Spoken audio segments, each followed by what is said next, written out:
सुखदेव जी महाराज से कहा, बेटा सुखदेव तुम जाओ अब मृत्यु लोक में, वहां पर जाकर के भागवत जी का प्रचार प्रसार करो। सुखदेव जी महाराज ने कहा, माते यदि मैं पृथ्वी पर जाऊंगा ना तो ये जो विष्णु की माया है ये माया मुझे पकड़ लेगी माँ, और जो मैं 2-4 माले आपकी करता हूँ ना ये भी छूट जाएंगी।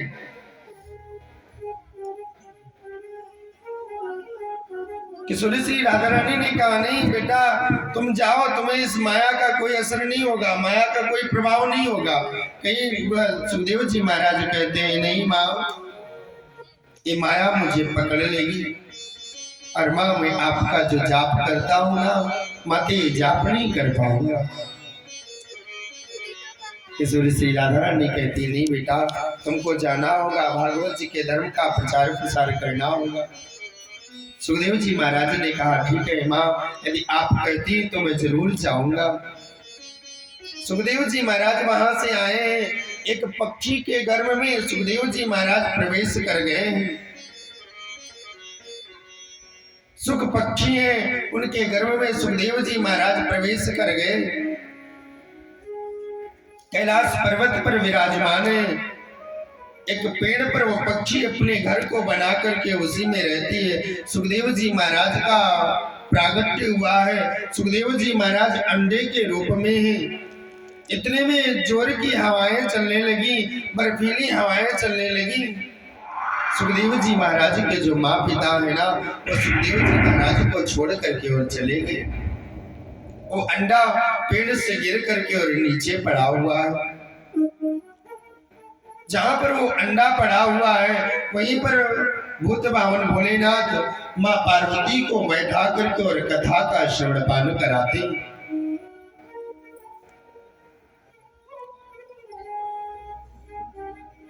माँ पार्वती सन्मुख बैठी, भोले बाबा बैठ करके और कथा का श्रवण पान करा रहे हैं। प्रथम दिन कथा हुई, द्वितीय दिन की कथा हुई, तृतीय दिन की कथा हुई। जब तीसरे दिन की कथा हुई ना तो जो वो अंडा पीछे पड़ा हुआ था ना, जहाँ पर बाबा कथा सुना रहे थे उसी के पीछे जो पड़ा हुआ था अंडा, वो अंडा फूट गया, उसमें से जीव का प्रादुर्भाव हुआ, जीव निकल आया। पांचवें दिन की कथा जैसे ही विराम हुई, पांचवें दिन की कथा विराम ली मेरे प्यारे। विराम लेने से पहले माँ पार्वती को नींद आ गई। बोले बाबा ने माँ पार्वती से पूछा था, देवी मैं तो कथा आंख बंद करके सुनाऊंगा, मुझे पता कैसे चलेगा कि तुम कथा सुन रही हो? बोले बाबा ने कहा, देवी मैं कैसे जानूंगा?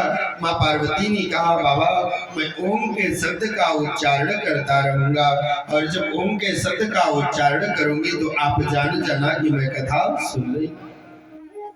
पांचवें दिन की कथा हो ही रही थी कि माँ पार्वती को नींद आ गई। कथा ने विराम लिया, माँ पार्वती को नींद आई। माँ पार्वती ओम के उच्चारण को बंद कर दी।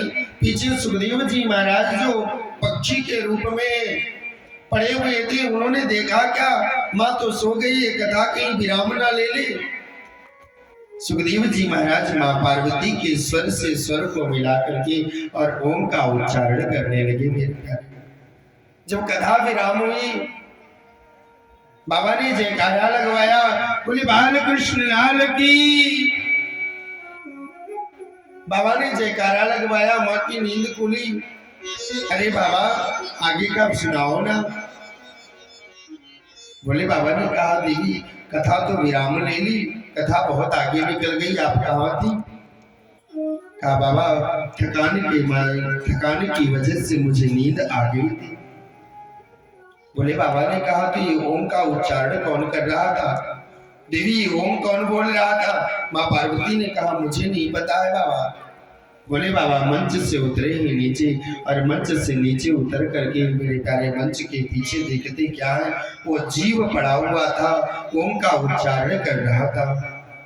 बोले बाबा ने त्रिशूल को लिया और त्रिशूल लेकर के उस जीव को मारने के लिए उद्यत हुए। जैसे मारने के लिए उद्यत हुए वो जीव उड़ करके दौड़ लगा दिया है, वहां से उड़ गया। पीछे पीछे भोले बाबा त्रिशूल लेकर के मारने के लिए दौड़ते पीछे से जा रहे हैं मेरे भाई। सौनकादिक ऋषियों ने सुखदेव जी महाराज से पूछा, आखिर में भोले बाबा उस जीव को मारने के लिए क्यों दौड़े? उन्होंने तो कथा सुना था, कथा सुनना कोई पाप है क्या? का कथा सुनना पाप नहीं है, शास्त्र की चोरी करना पाप है, क्योंकि शास्त्रों में वर्णन आया है कि शास्त्र के चोर को कभी जीवित नहीं छोड़ना चाहिए। सुखदेव ने कैसे चोरी किया? कहा सुखदेव ने बाबा जहाँ कथा सुना रहे थे उसके पीछे बैठ करके कथा को सुना, इसलिए उनको शास्त्र का चोर कहा गया। पीछे से यदि कथा सुना जाए ना तो शास्त्र का चोर होता है, और शास्त्र के चोर को जीवित नहीं छोड़ना चाहिए। सुखदेव जी महाराज वहां से दौड़ लगा दिए, पीछे पीछे भोले बाबा त्रिशूल लेकर के मारने के लिए दौड़ रहे हैं। वो पक्षी आगे दौड़ता जा रहा है, आगे बद्री धाम में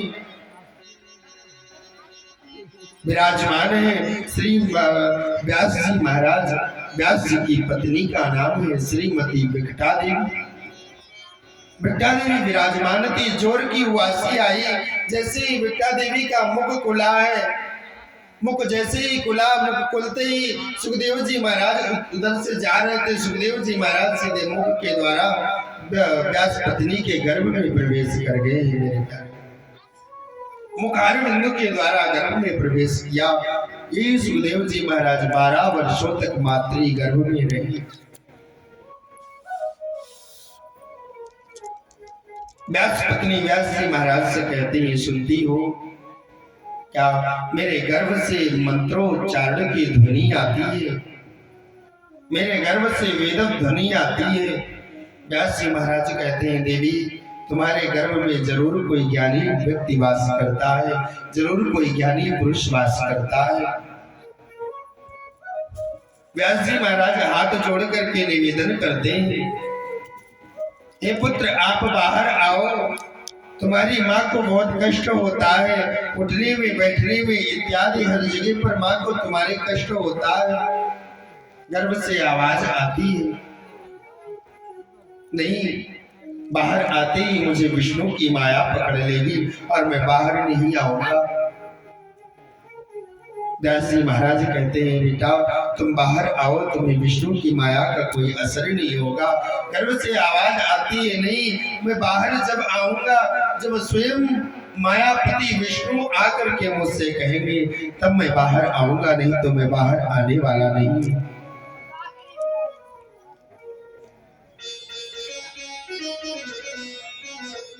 गर्भ से आवाज आती है, कैसे विश्वास करूं पिताजी मैं, माया बहुत चंचल होती है, ये माया बहुत विचित्र है,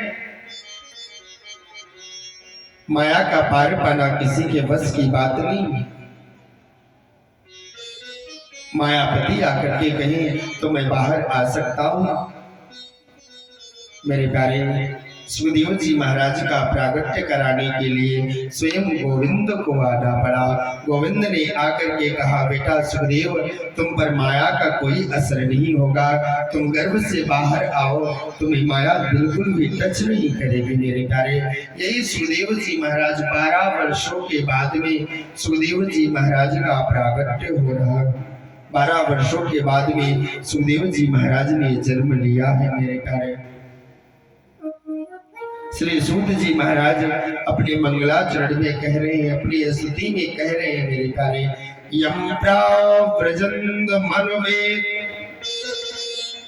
तम वेद कृत्यम द्वैपायनो विराका तरया जुहावा पुत्रेति तन्मयतया तरवो विनेदो अस्तंभो सर्वभूतहृदयं मुनिमानतोस्मि। सुखदेव जी महाराज का जन्म हुआ। बोले सुखदेव जी महाराज की। सुखदेव जी महाराज का जन्म हुआ। जन्म लेते ही सुखदेव जी महाराज सीधे वन की ओर प्रस्थान कर गए। पीछे से व्यास जी महाराज पुत्र पुत्र कहते हुए जा रहे हैं। वृक्षों से, पेड़ों से, नदियों से ये आवाज आती है, मानो ये बताना चाहते हैं, अरे व्यास, जिनको तुम आज पुत्र कह रहे हो ना, ये कई बार तुम्हारे पिता बन चुके हैं। सुखदेव जी महाराज को महर्षि वेदव्यास जी महाराज ना ला सके। व्यास जी महाराज को वापस आना पड़ा। सुखदेव परम संत है मेरे प्यारे, और संतों की सानिध्य जीवन को संवार देती है मेरे प्यारे। संतों का चरित्र जीवन को परिवर्तित कर देता है मेरे प्यारे। संत का संग करो, संतों का जीवन, संतों का साथ जीवन में एक नई अलख को जगा देता है मेरे प्यारे। जो जीव संत का संग करता है ना, उसके ऊपर नारायण की अन्यत्र कृपा हो जाती है। इसलिए जीवन में ज्यादा से ज्यादा प्रयास करो, संत सेवा करो, गौ ब्राह्मण की सेवा करो और संतों का संग करो।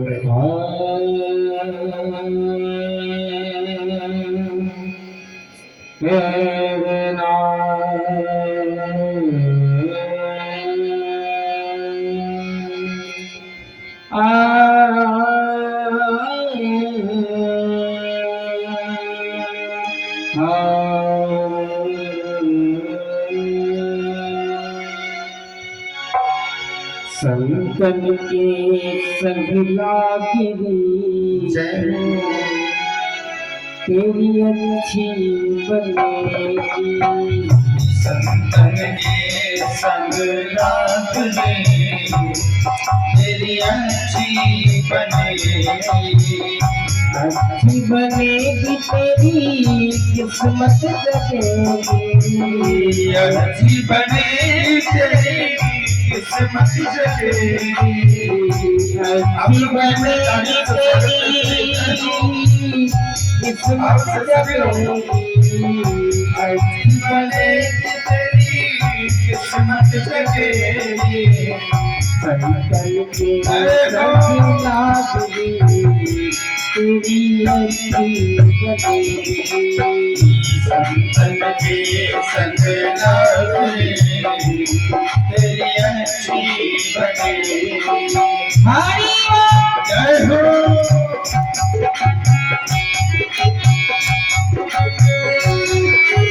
आप लोग गाँव से मेरी नारियों का स्वागत करते रहते हैं।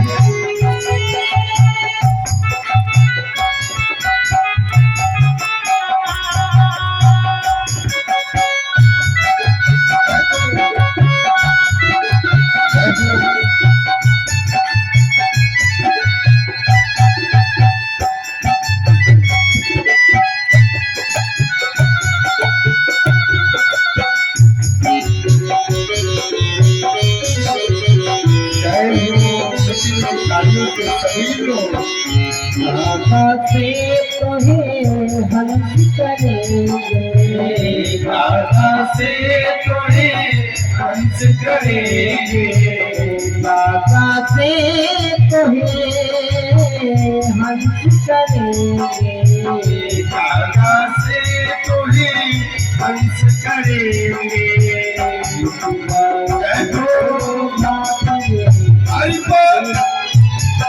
बनेगी बन जाए उनकी चादरी तेरी अच्छी बनेगी।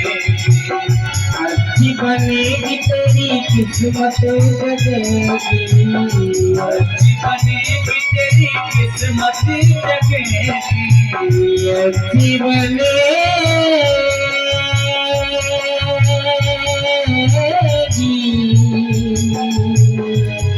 तेरी किस्मत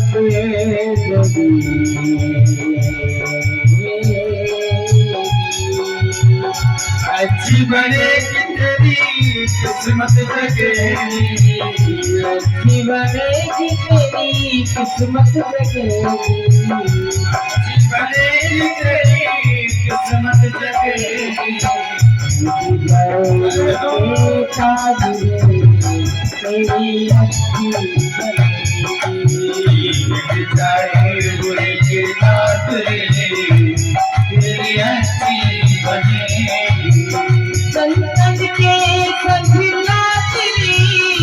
तेरी अच्छी बनेगी।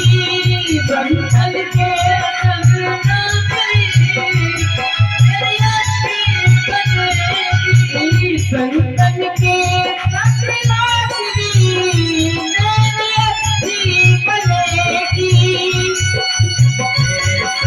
रात रे तेरी अच्छी बनेगी। जय हो। अभी लोग गाड़ी तो बदलते ही गए।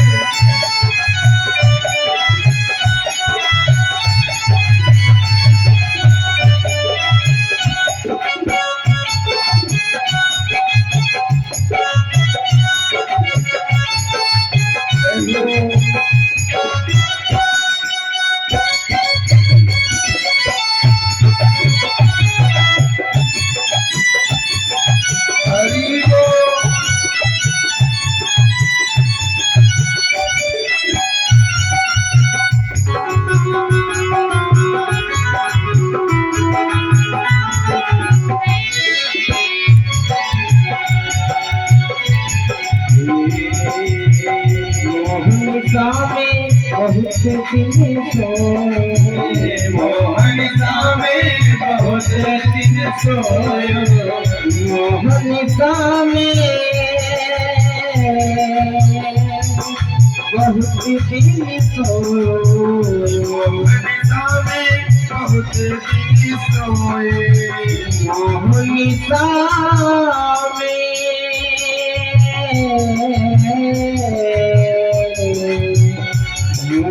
दिन सोए। मोहन सामे मोहन सामे बहुत दिन सोए। मोहन सामे बहुत दिन सोए। मोहन सामे बहुत दिन सोयो। जाग सके तो जागरी तेरी अच्छी बनेगी। जाग सके तो जागरी तेरी अच्छी बनेगी। जाग सके तो जागरी तेरी अच्छी बनेगी।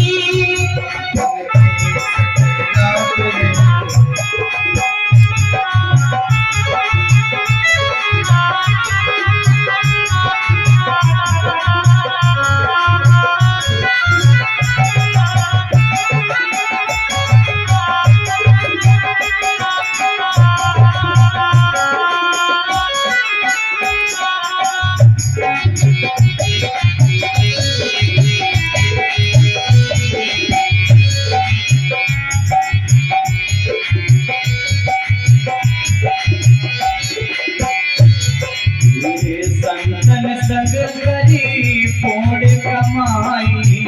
संतन संग करी पुण्य कमाई। संतन संग करी पुण्य कमाई।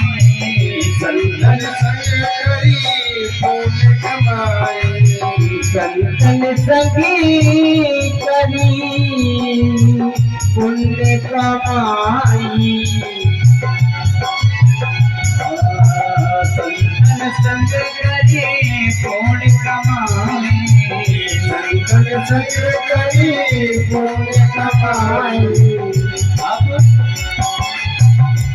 सुमिरन में नागरी प्रभु सुमिरन में नागरी तेरी अच्छी बनेगी। प्रभु सुमिरन में नागरी तेरी अच्छी बनेगी।